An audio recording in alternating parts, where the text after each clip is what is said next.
2025 के अंदर इजराइल और गाजा की अभी जंग भी ख़त्म नहीं हुई और अभी एक नए देश का नाम आ रहा है, वो है मुस्लिम बहुल्य देश सूडान। ये अफ्रीका महाद्वीप के एक नॉर्थ में बसा हुआ ये एक देश है। इसके अंदर सिविल वॉर चल रही है और इसके अंदर आम लोगों का जेनोसाइड हो रहा है। कुछ दिन से सोशल मीडिया के अंदर इसके खूब चर्चे हो रहे हैं और लोगों वहाँ से वीडियो अपलोड होकर सोशल मीडिया के जरिए लोगों को पता चल रहा है। तब पता चला कि यहाँ पर कितने लोगों को मारा जा रहा है। हम पूरी जानकारी बताते ऐसे ऐसे हालात क्या हुए थे शुरू से और हालात अब क्या है। मेरा नाम है अमन और मेरे यूट्यूब चैनल में आपका स्वागत है। चलो वीडियो शुरू करते हैं।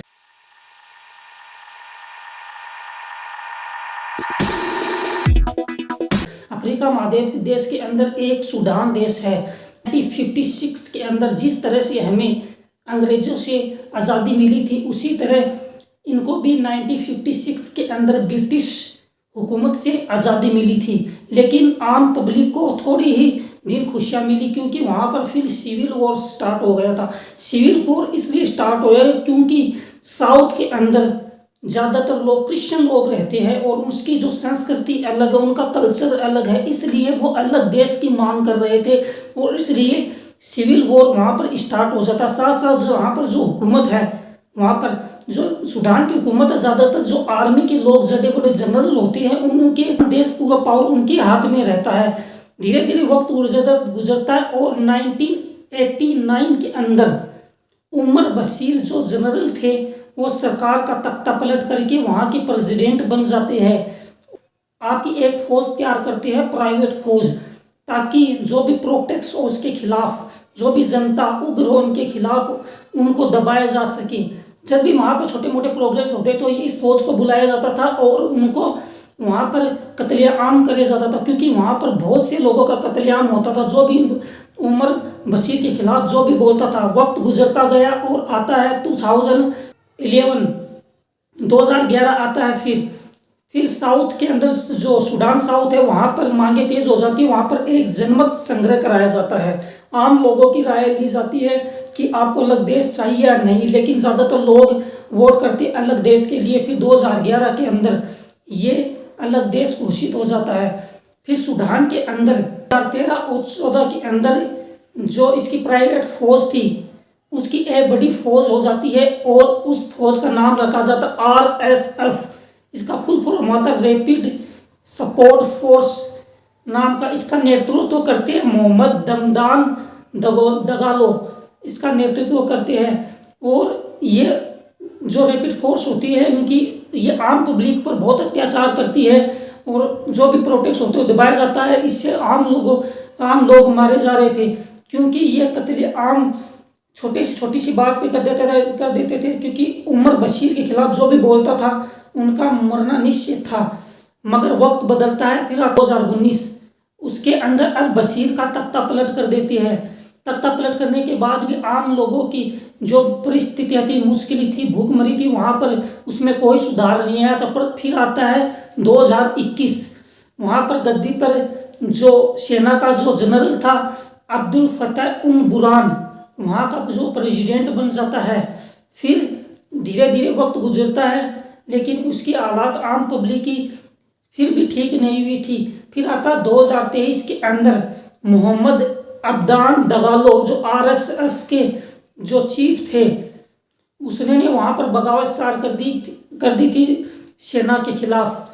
अब्दुल फतेह उन बुरहान के खिलाफ खिलाफत कर दी थी क्योंकि वो वहाँ का प्रेसिडेंट बनना चाहते थे RSF के चीफ, लेकिन दोनों के अंदर बनी नहीं थी। वहाँ पर 2023 के अंदर ही एक नया सिविल वॉर स्टार्ट हो जाता है जो आज 2025 तक वो चला आ रहा है। इनमें आम नागरिक मारे जा रहे हैं। अभी तक बताए जा रहे हैं कि जो एस्टिमेट है अभी तक 1.5 लाख लोगों की जानें जा चुके हैं।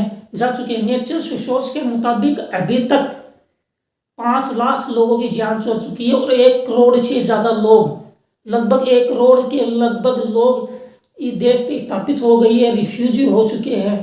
आम लोगों की समस्या अभी तक ख़त्म भी नहीं हुई थी।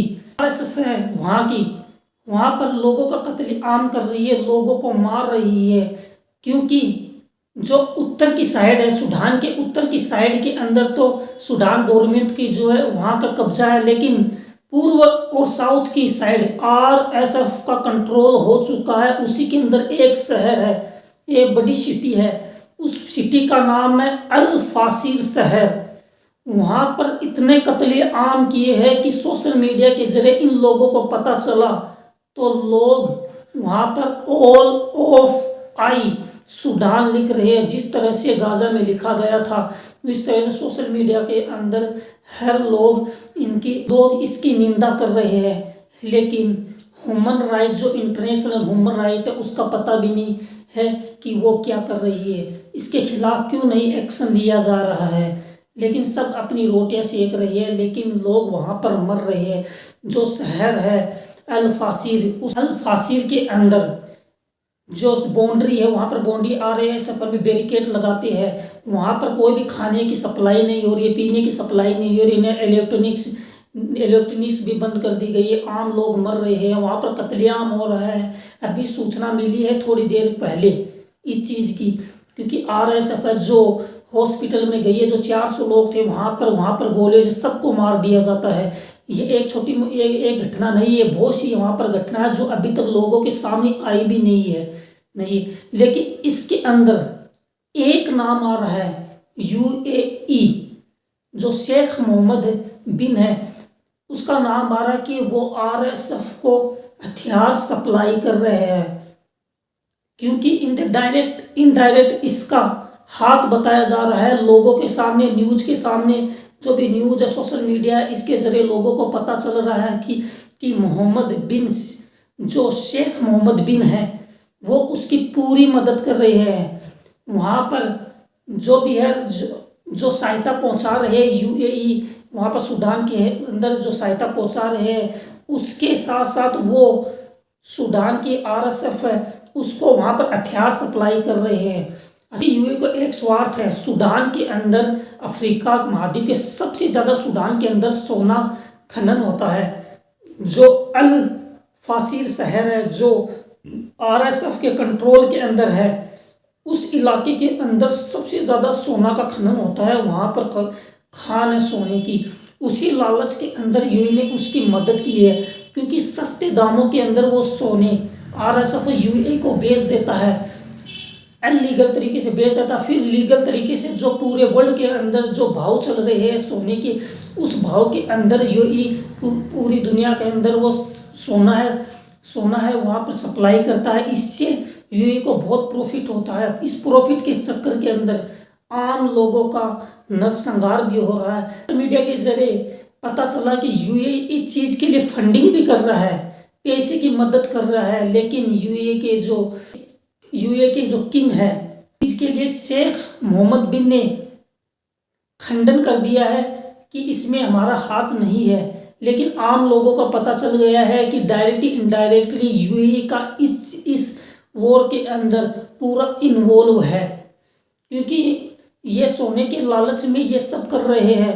लेकिन यहाँ पर आम लोग मारे जा रहे हैं, पब्लिक मारी जा रही है, वहाँ पर स्वास्थ्य की जो खिलवाड़ हो रहा है, लोग वहाँ पर इलाज नहीं कर पा रहे, अस्पताल को उड़ा दिया जा रहा है, लोगों को नरसंहार किया जा रहा है। इससे ह्यूमन राइट को कोई फर्क नहीं पड़ रहा है, क्योंकि इस जंग को रोकने के लिए कुछ भी इंटरनेशनल भी कुछ भी नहीं कर रहा है। लेकिन आम लोग मारे जा रहे हैं, सबको पता चल रहा है, लेकिन सब विरोध कर रहे हैं, लेकिन किसी को कुछ भी मतलब नहीं है, सब अपने स्वार्थ के लिए कर रहे हैं।